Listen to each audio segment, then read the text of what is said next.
ನನಗೆ ಬಂದಿರುವಂತಹ ಮಾಹಿತಿ ಪ್ರಕಾರ ಆ ಒಂಟಿ ಆನೆ ಏನಿದೆಯಲ್ಲ ಶಿರಾಳಕೊಪ್ಪದಿಂದ ಹಂಸಭಾವಿ ಬ್ಯಾಡಗಿ ಕಡೆ ಹೋಗಿದೆ ಅಂತೆ. ಯೋಚನೆ ಮಾಡಿ ಹೆಂಗಿದೆ ನೋಡಿ ಆನೆಗಳ ಮೂಮೆಂಟ್ಸ್. ಈಗ ಹೆಂಗೆ ಹೋಗುತ್ತೆ, ಈಗ ಶಿವಮೊಗ್ಗ ಜಿಲ್ಲೆಯ ಸಾಗರ ತಾಲೂಕು, ಸೊರಬ ತಾಲೂಕು ಮತ್ತು ಅರಸಾಳು, ರಿಪ್ಪನ್ಪೇಟೆ ಈ ಭಾಗದಲ್ಲಿ ಎಲ್ಲ ಗದ್ದೆಗಳಲ್ಲಿ ಈಗ ಎಲ್ಲ ಗದ್ದೆ ಕೊಯ್ಲು ಆರಂಭ ಆಗಿದೆ. ಎಲ್ಲ ಭತ್ತ ಎಲ್ಲ ಬಂದಿದೆ. ಈಗ ಆನೆಗಳ ದಾಳಿ ವಿಪರೀತ ಆಗೋಗಿದೆ. ಶೆಟ್ಟಿಹಳ್ಳಿಯಿಂದ 5-6 ಆನೆಗಳ ಗುಂಪು ಅದರಲ್ಲಿ ಈಗಾಗಲೇ 3 ಆನೆಗಳು ಶೆಟ್ಟಿಹಳ್ಳಿಯನ್ನು ಬಿಟ್ಟು ಅರಸಾಳು ರೇಂಜನ್ನು ದಾಟಿ ಇನ್ನೊಂದು ಬರುತ್ತೆ ಶಿಕಾರಿಪುರದ್ದು ಅಂಬ್ಳಿಗೋಳ ರೇಂಜು, ಅದನ್ನು ದಾಟಿ, ಅಂಬ್ಳಿಗೋಳ ಅಂತಂದರೆ ಅದು ಸಾಗರ ಮತ್ತು ಶಿಕಾರಿಪುರದ ಮಧ್ಯಭಾಗದಲ್ಲಿರುತ್ತೆ, ಅದನ್ನು ದಾಟಿ ಸೊರಬಕ್ಕೆ ಬಂದು ಸೊರಬದಲ್ಲೆಲ್ಲ ಹಾವಳಿ ಮಾಡಿ ಅಲ್ಲೊಂದಿಷ್ಟು ಗುಡ್ಡಗಳಲ್ಲಿ ಹತ್ಕೊಂಡು ಕಣ್ಣ ಮುಚ್ಚಾಲೆ ಆಟ ಆಡ್ತಿದ್ದಾವೆ. ಅದೆಲ್ಲ ನಾನು ಹೇಳಿದ ಸೋಷಿಯಲ್ ಮೀಡ್ಯಾದಲ್ಲಿ ಈಗ ಎಲ್ಲರೂ ಕೂಡ ತಜ್ಞರ ಅಭಿಪ್ರಾಯಗಳು ನಿಮಗೆ ಕಾಣ್ತಾ ಇದೆ, ಗೊತ್ತಾಗ್ತಿದೆ, ಎಲ್ಲ ಹಾಕ್ತಿರ್ತಾರೆ. ಆಮೇಲೆ ಕೆಲವರು ನಮ್ಮ ಪತ್ರಿಕೆಗಳದ್ದು ಕೂಡ ಬರ್ತಾ ಇರುತ್ತೆ, ಅವೆಲ್ಲ ನೀವು ನೋಡ್ತಿರ್ತೀರಿ. ಮತ್ತು ರೈತರಿಗೆ ಕೂಡ ಈಗೆಲ್ಲ ತುಂಬ ಅಪ್ಡೇಟ್ಸ್ ಕೊಡ್ತಿದ್ದಾರೆ, ನಮ್ಮೂರು ಗುಡ್ಡದಲ್ಲಿದೆ ಹಂಗೆ ಇದೆ ಅಂತ ಹೇಳ್ಬಿಟ್ಟು. ಇದನ್ನು ನಾನು 1 ತಿಂಗಳ ಹಿಂದೆಯಿಂದನೂ ನಾನು ನಮ್ಮ ಅಲ್ಲಿನ ಸ್ನೇಹಿತರಿಗೆ ಮತ್ತು ಎಲ್ಲರಿಗೂ ಹೇಳ್ತಾ ಇದ್ದೆ, ಈ ಆನೆಗಳು ಅಷ್ಟು ಸುಲಭಕ್ಕೆ ಹೋಗೋದಿಲ್ಲ ಅಂತ. ಇವೆಲ್ಲ ಕಡಿಮೆ ಏಜ್, ಒಂದು 16-17 ವರ್ಷದ ಆನೆಗಳು ಮತ್ತು ಸಣ್ಣ ಸೈಜು. ಆನೆಗಳನ್ನ ಮುಗ್ದ ನೋಡಿಲ್ಲ ನಾನು, ಅವುಗಳನ್ನ ಎಲ್ಲಿ ಓಡಾಡ್ತಿದ್ದೇವೆ ಅಂತ ನಂಗೆ ಅಷ್ಟು ಇಂಟ್ರೆಸ್ಟ್ ಇಲ್ಲ. ಯಾಕಂದರೆ ಅವು ಎಲ್ಲಿ ಹೋಗ್ತವೆ ಅಂತ ನಂಗೆ ಗೊತ್ತು, ಅವು ಎಲ್ಲಿ ಕರೆಕ್ಟಾಗಿ ನಿಲ್ತವೆ, ಅವು ಯಾಕೆ ಹೊರಗಡೆ ಬರೋದಿಲ್ಲ ಅಂತಲೂ ನನಗೆ ಚೆನ್ನಾಗಿ ಗೊತ್ತಿರೋದ್ರಿಂದ ನಾನು ಸುಮ್ಮನೆ ಮತ್ತೆ ಅದನ್ನು ತಗೊಂಡು ಅವ್ರ ಹತ್ರ ಕೇಳಿ ಇದು ಮಾಡಿ, ಆದರೆ ಗೊತ್ತಿಲ್ಲ ನನಗೆ ಈ ಪರ್ಟಿಕ್ಯುಲರ್ ಆನೆಗಳ ಬಿಹೇವಿಯರ್ಗಳ ಬಗ್ಗೆನೂ ನನಗೆ ಚೆನ್ನಾಗಿ ಗೊತ್ತಿದೆ.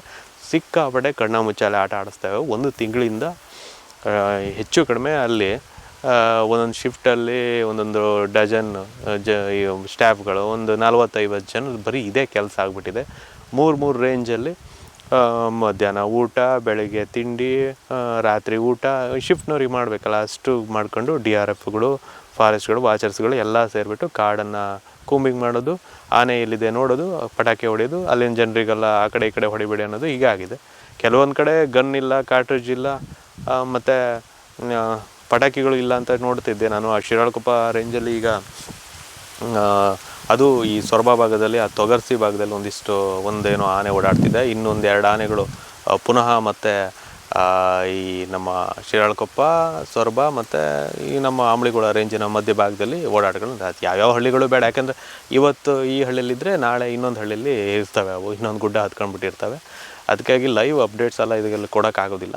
ಇದು ಬಹಳಷ್ಟು ಬರ್ಡನ್ ಅನ್ನಿಸ್ತಾ ಇದೆ. ಬರ್ಡನ್ ಯಾರಿಗೆ ಅಂತಿದ್ರೆ, ಇಲ್ಲಿ RFOಗಳು ಅಥವಾ ಇನ್ನೂ ಕೆಲವು ಹಂತದ ಅಧಿಕಾರಿಗಳು ಕೈಯಿಂದ ಹಾಕ್ಕೊಂಡು ಕೆಲವೊಂದು ಊಟಗಳನ್ನ ವ್ಯವಸ್ಥೆ ಮಾಡ್ತಾರೆ ಅಂತ ನನಗೆ ಒಂದಿಷ್ಟು ಮಾಹಿತಿ ಇದೆ.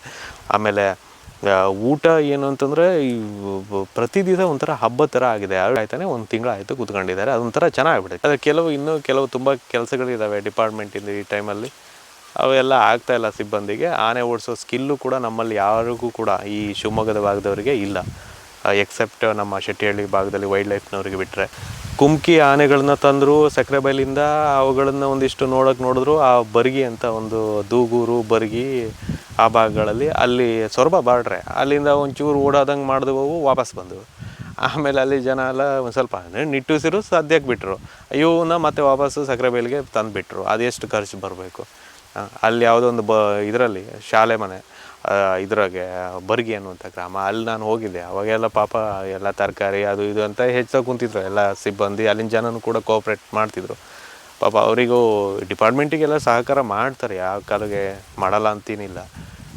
ಪೊಲೀಸ್ಗೆ ಮತ್ತು ಫಾರೆಸ್ಟ್ಗೆ ಸ್ವಲ್ಪ ಭಯನೂ ಇರುತ್ತಲ್ಲ, ಅದನ್ನು ಮಾಡ್ತಿದ್ದಾರೆ. ಬಟ್ ದುಡ್ಡಂತೂ ಇವರೇ ಖರ್ಚು ಮಾಡಬೇಕಲ್ಲ, ಆ ಬಿಲ್ಲು ಏನು ಎತ್ತನೋ ಎಷ್ಟಾಗುತ್ತೋ ದೇವರೇ ಕಾಪಾಡಬೇಕು. ಬಟ್ ಸಿಬ್ಬಂದಿಗೆ ಬೇರೆ ಕೆಲಸ ಇಲ್ಲ ಈಗ ಸದ್ಯಕ್ಕೆ ಆನೆ ಓಡಿಸೋವಂಥದ್ದು. ಈ ಆನೆಗಳನ್ನು ನಾನು ಸಾಗರ ವಿಭಾಗದ DCF ಆಗಿರುವಂಥ ಮೋಹನ್ ಕುಮಾರ್ ಅವರಿಗೆ ಕಾಲ್ ಮಾಡಿ ಕೇಳಿದೆ, ಆನೆಗಳನ್ನ ಸರ್ ಅತ್ಲಾಗಿ ಬಿಟ್ಬಿಡಿ, ಅತ್ಲಾಗಿರಿ, ಆ ಕಡೆ ಹೋಗ್ಬಿಡ್ಲಿ, ಎಲ್ಲಿ ಹೋಗ್ತವೆ ಅಂತ. ಹಂಗೆ ಬಿಡೋಕ್ಕೆ ಬರೋಲ್ಲ ಅಂದರು.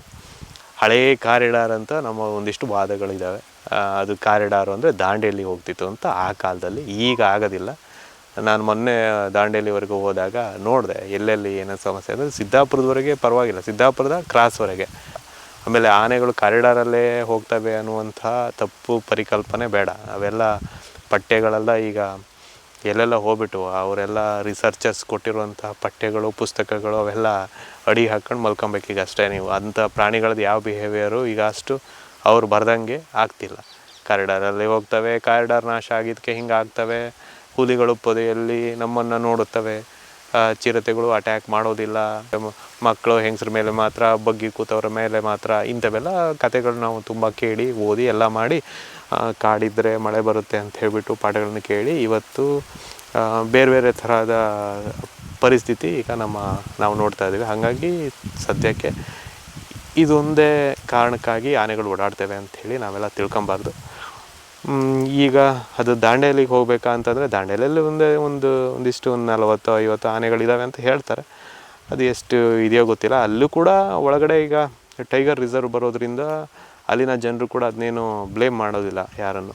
ಎಲ್ಲರೂ ಬೆಳೆ ನಾಶ ಮಾಡಿದ್ರೆ ಏನು ತಲೆನೂ ಕೆಡಿಸ್ಕೊಳೋದಿಲ್ಲ ಅದಕ್ಕೆ. ಬಟ್ ಇಲ್ಲ ಹಾಗೆಲ್ಲ ಈ ಥರ ಟೈಗರ್ ರಿಸರ್ವ್ ಬರೋದಿಲ್ಲ, ಆನೆಗಳನ್ನೇ ನೋಡಿಲ್ಲ, ಎಷ್ಟೋ ದಶಗಳಾಗೋಯ್ತು.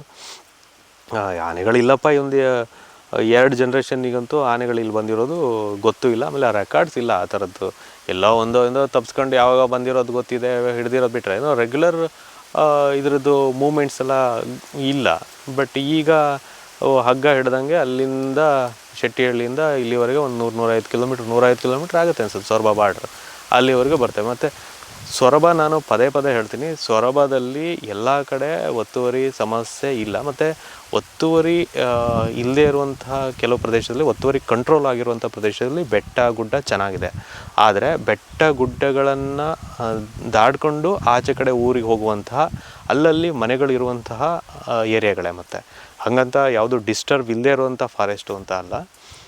ಆದರೆ ತುಂಬ ಸಂಪನ್ನವಾಗಿ ಕಾಡು ಕೆಲವು ಕಡೆ ಇದೆ. ಅದರಲ್ಲಿ ಇದೆ ಈ ಉಳುವಿ ಭಾಗದಲ್ಲಿ, ನಾನು ಹೇಳಿದ್ನಲ್ಲ ಆ ಭಾಗದಲ್ಲೆಲ್ಲ ಒಂದು ಸ್ವಲ್ಪ ಚೆನ್ನಾಗಿ ಕಾಡಿದೆ ಆ ಬಾರ್ಡ್ರಲ್ಲಿ. ಆಮೇಲೆ ನಮ್ಮಲ್ಲಿ ಸೊರಬ ನಮಗೆ ಹೈಯೆಸ್ಟ್ ನಮ್ಮ ಕೆರೆಗಳಿರೋದ್ರಿಂದ ಅಲ್ಲಿ ನೀರು ಸಂಪನ್ನವಾಗಿ ನಿಮಗೆ ಯಾರು ಏನು ಮಳೆನೇ ಬರೋದು ಬೇಡ. ಇನ್ನೂ 3-4 ತಿಂಗಳು ಇನ್ನು ಹೆಚ್ಚು ಕಡಿಮೆ ಬೇಸಿಗೆಲ್ಲ ಇರುವಂಥ ಕೊಳಗಳಿದ್ದಾವೆ ಅಲ್ಲಿ. ಊರು ಬದಿ ಅಂತೂ ಇರ್ತವೆ, ಆದರೂ ಕಾಡಲ್ಲೂ ಕೂಡ ಅಷ್ಟು ನೀರು ಇರುತ್ತೆ. ಹಾಗಾಗಿ ಅವುಗಳು ಆರಾಮಾಗಿ ತಿನ್ಕೊಂಡು ಈ ಕ್ರಾಪ್ ಗೀಪ್ ಎಲ್ಲ ತಿನ್ಕೊಂಡು ಬರ್ತವೆ. ಈಗೇನು ಒಂದು ಸ್ವಲ್ಪ ಈಗ ಇನ್ನೊಂದು ತಿಂಗಳಲ್ಲಿ ಮುಗಿದೋಗುತ್ತೆ ಎಲ್ಲ ಬೆಳೆ ಕಟಾವು ಮಾಡಿಬಿಟ್ಟು. ಆಮೇಲೆ ಏನಿದ್ರು ಬಾಳೆಗೆ ಮತ್ತು ಅನಾನಸ್ ಪ್ಲಾಂಟೇಶನ್ ಏನಿದೆಯಲ್ಲ ಅದಕ್ಕೆ ಒಂದು ಸ್ವಲ್ಪ ಸಮಸ್ಯೆ ಕೊಡ್ಬೋದು. ಅದು ಬಿಟ್ಟರೆ ಒಂದು 15 ದಿನದೊಳಗಡೆ ಸುಮಾರು ಗದ್ದೆ ಕೊಯ್ಲಾಗ್ಬಿಟ್ಟು ಮುಗಿಯುತ್ತೆ ಗದ್ದೆ ಕೊಯ್ಲು. ಆಮೇಲೆ ಇವಕ್ಕೆ ಮತ್ತೆ ಸಿಗೋದಿಲ್ಲ. ಇನ್ನು ಈ ಭಾಗದಲ್ಲಿ ಕಬ್ಬಿರುತ್ತೆ. ನಾನು ಮತ್ತೆ ಹೇಳ್ತೀನಿ, ಕಬ್ಬು ಇದು ತುಂಬ ಹಿಂದಿನಿಂದಲೂ ಕೂಡ ಕೋಣನ ಆಲೆ ಅಂತ, ಕೋಣ ಕಟ್ಟಿಗೆ ಆಲೆ ಹೊಡೆಯುವಂಥದ್ದು ಆವಾಗಿಂದನೂ ಕೂಡ ಕಬ್ಬಿದೆ. ಆ ಕಬ್ಬು ಕೂಡ ಇಲ್ಲಿ ಚೆನ್ನಾಗಿ ಇರೋದ್ರಿಂದ ಅವುಗಳ ಕಬ್ಬಿಗೂ ಇನ್ನೂ ತೊಂದರೆ ಕೊಡ್ತವೆ. ಕಬ್ಬು ಇನ್ನೂ 1 ತಿಂಗಳು 2 ತಿಂಗಳು ಜಾಸ್ತಿ ಆಗುತ್ತೆ. ಅವನು ಫೆಬ್ರವರಿ ಮಾರ್ಚ್ವರೆಗೂ ಕೂಡ ಇಲ್ಲಿ ಅದನ್ನು ಕಬ್ಬಿನ ಪ್ರೋಸೆಸ್ ನಡೀತಾ ಇರುತ್ತೆ. ಆ ಕಬ್ಬು ಅಂದರೆ ಇದು ಮಾರೋ ಕಬ್ಬು, ಇಲ್ಲೇ ಕೂಡ ಗಾಳ ತಿರುಗಿಸಿ ಬೆಲ್ಲ ಮಾಡುವಂಥ ಸಂಪ್ರದಾಯ ಇರೋದ್ರಿಂದ ಇಲ್ಲೇ ಅದು ಇರುತ್ತೆ. ಹಾಗಾಗಿ ಅದಕ್ಕೂ ಕೂಡ ಸಮಸ್ಯೆ ಬರ್ಬೋದು. ಎಲ್ಲರೂ ವಿದ್ಯುತ್ ಎಲ್ಲ ಬಿಟ್ಟರು ಅಂತಂದರೆ ಇವುಗಳು ಹಾಗೆ ಒಂದೊಂದೇ ಕಡಿಮೆ ಆಗ್ತವೆ. ಪ್ರಕೃತಿಯಲ್ಲಿ ಸಹಜವಾಗಿ ಪ್ರಾಣಿಗಳು ಸಾಯ್ತವೆ ಅನ್ನೋಂಗೆ ಇದು ಇನ್ನೊಂದು ಆ್ಯಡ್ ಮಾಡ್ಕೊಬೇಕಾಗುತ್ತೆ ಅಷ್ಟೇ. ನಾವು ಮನುಷ್ಯನ ಸಂಘರ್ಷದಿಂದನೂ ಪ್ರಾಣಿಗಳು ಸಾಯ್ತವೆ, ಅದನ್ನು ಒಪ್ಕೊಬೇಕಾಗತ್ತೆ ಡಿಪಾರ್ಟ್ಮೆಂಟ್ ಅಷ್ಟೇ. ಏನು ಮಾಡೋಕ್ಕಾಗೋದಿಲ್ಲ ನಿಮಗೆ. ಇವಳನ್ನ ನೋಡಿ, ಇದು ಒಂದೇ ಒಂದು ಸಮಸ್ಯೆ. ಅವುಗಳು ಓಡಾಡೋಂಗೆ ಬಿಡಬೇಕು, ಅವುಗಳಿಗೆ ಎಸ್ಕಾರ್ಟ್ ಮಾಡಬೇಕು, ಅದು ಆಗದೆ ಇರೋ ಕೆಲಸ. ಇಲ್ಲ ವಾಪಸ್ ಕಳಿಸ್ಬೇಕು, ಅದು ಆಗೋಲ್ಲ. ಯಾಕಂದರೆ ಒಂದು ದಿವಸಕ್ಕೆ ಒಂದು ಗುಡ್ಡ ಹತ್ಸ್ಬೋದು, ಇನ್ನೊಂದು ಗುಡ್ಡ ಹತ್ಕೊಂಡಿರ್ತವೆ. ನೀವು ಬೆಳಗ್ಗೆ ನೀವು ಅದನ್ನ ಹತ್ತಿಸಿ ರಾತ್ರಿಯೆಲ್ಲ ಓಡ್ಸೋಕ್ಕಾಗೋದಿಲ್ಲ. ರಾತ್ರಿ ಬಿಡಿಸಿ ಬಂದಿರ್ತೀರ, ರಾತ್ರಿ ಎಷ್ಟು ಒಂದು 12 ಗಂಟೆಗೋ 11 ಗಂಟೆಗೋ ಪಟಾಕಿ ಹೊಡೆದು ಬರ್ತೀರ. 1 ಗಂಟೆ ಸಾಕು ಮತ್ತೆ ವಾಪಸ್ ಬರೋಕ್ಕೆ. ಆಮೇಲೆ ರಾತ್ರಿಯೆಲ್ಲ ಏನು ಕಾಯೋಕ್ಕಾಗುತ್ತಾ ನೀವು? ಆಗೋದಿಲ್ಲ. ಏನಕ್ಕೆ ಕಾಯ್ತೀರ? ಯಾಕೆ ಕಾಯ್ತೀರ? ಕಾಡಲ್ಲಿ ಯಾಕೆ ಕಾಯ್ತೀರ? ಈಗ ಒತ್ತುವರಿ ಜಾಗ, ಆನೆ ಓಡಾಡುತ್ತೆ ಅಂತ ಈ ಕಾಡಲ್ಲೇ ಇರ್ತವೆ. ಪ್ರಾಣಹಾನಿ ಸದ್ಯಕ್ಕೆ ಈ ಆನೆಗಳಿಂದ ಆಗಿಲ್ಲ. ಎಲ್ಲಾದರೂ ಪ್ರಾಣಹಾನಿ ಆದರೆ ಇಲ್ಲಿನ ಜನ ಸ್ವಲ್ಪ ಜಾಗರೂಕತೆ ಇದೆ. ಅವರೆಲ್ಲ ರಾತ್ರಿ ಎಲ್ಲ ಓಡಾಡೋದಿಲ್ಲ. ಅವಾಗೆಲ್ಲ ಹಿಂದೆ ಬೇಟೆ ಎಲ್ಲ ಇತ್ತು, ಈಗಿಲ್ಲ. ಈಗ ಒಂದು ಅಂತಂದರೆ ರಾತ್ರಿ ಎಲ್ಲರೂ ಪವರ್ ಬಂದರೆ ನೀರು ಬಿಡೋಕ್ಕೆ ಅಂತ ಹೇಳ್ಬಿಟ್ಟು ಮೋಟ್ರಿಗೆಲ್ಲ ಸ್ವಲ್ಪ ವಿದ್ಯುತ್ ಅಭಾವ ಇರೋದ್ರಿಂದ ಅದಕ್ಕೆ ರಾತ್ರಿ ಓಡಾಡುವಂಥ ಸಂಪ್ರದಾಯ. ಅದಕ್ಕೂ ಕೂಡ ಆಟೋ ಸ್ಟಾರ್ಟ್ ಅಂತ ಹಾಕಿರ್ತಾರೆ, ಯಾರೂ ಹೋಗೋದಿಲ್ಲ. ಅಷ್ಟು ರಾತ್ರಿ ಎಲ್ಲ ವ್ಯವಹಾರಗಳನ್ನು ಇವ್ರು ಇಟ್ಕೊಳೋದಿಲ್ಲ. ಬೆಳಗ್ಗೆ ಹಾಲು ಹಾಕುವಂಥ ಕೆಲವು ಇರುತ್ತೆ, ಅದು ಊರಲ್ಲೇ ವ್ಯಾನ್ಗಳು ಇಲ್ಲೆಲ್ಲ ಲಿಫ್ಟ್ ಮಾಡ್ತವೆ. ಆ ಥರ ಎಲ್ಲ ತುಂಬ ದೂರ ಹೋಗಿ ಬರೋವಂಥದ್ದು ಇಲ್ಲ.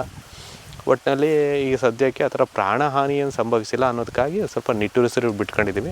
ಡಿಪಾರ್ಟ್ಮೆಂಟ್ನವರು ಅವ್ರ ಪಾಡಿ ಅವರು ಆನೆ ಕಾಯ್ತಿದ್ದಾರೆ. ಪಾಪ ಬೇಜಾರು ಅನಿಸುತ್ತೆ ಕೆಲವರು ನೋಡ್ತಾ ಇದ್ದರೆ, ಇದು ಬರೀ ಅದನ್ನೇ ಮಾಡ್ತಾ ಕೂತಿದಾರಲ್ಲ ಅಂತ. ಅದನ್ನು ಇವರ ಹಿರಿಯ ಅಧಿಕಾರಿಗಳು ಮಾತಾಡಬೇಕು. ನಾವೆಲ್ಲ ಎಷ್ಟು ಅಂತ ಬರೆಯೋಕ್ಕಾಗುತ್ತೆ ಇದ್ರ ಬಗ್ಗೆ. ಆ ಒಂಟಿ ಆನೆ ಏನಿದೆಯಲ್ಲ ಶಿರಾಳಕೊಪ್ಪದಿಂದ ಹಂಸಭಾವಿ ಬ್ಯಾಡಗಿ ಕಡೆ ಹೋಗಿದೆ ಅಂತೆ. ಯೋಚನೆ ಮಾಡಿ ಹೆಂಗಿದೆ ನೋಡಿ ಆನೆಗಳ ಮೂಮೆಂಟ್ಸ್. ಈಗ ಹೆಂಗೆ ಹೋಗುತ್ತೆ ಈಗ ಆನೆಗಳದ್ದು ಇದು ಭಾಳ ಇಂಟ್ರೆಸ್ಟಿಂಗ್ ಟರ್ನ್ ತಗೊಳ್ತಿದೆ ಇವಾಗ ಆನೆಗಳದ್ದು. ಇದ್ರ ಬಗ್ಗೆ ತುಂಬ ಜನ ರಿಸರ್ಚ್ ಮಾಡ್ತಿದ್ದಾರೆ ಅನಿಸುತ್ತೆ, ಇವುಗಳ ಆನೆಗಳು ಹೆಂಗೆ ಹೋಗ್ತದೆ ಅಂಥೇಳಿ. ನಮ್ಮದೆಲ್ಲ ರಿಸರ್ಚು ಪೇಪರ್ಸ್ ಏನಿಲ್ಲ, ಓನ್ಲಿ ರೈನ್ಲ್ಯಾಂಡ್ ಆ್ಯಕ್ಟಿವಿಟೀಸ್. ನಮ್ಮದು ಇಂಗ್ಲೀಷ್ ಪತ್ರಿಕೆಯಲ್ಲಿ ಬರವಣಿಗೆ. ನೋಡೋಣ. Thank you.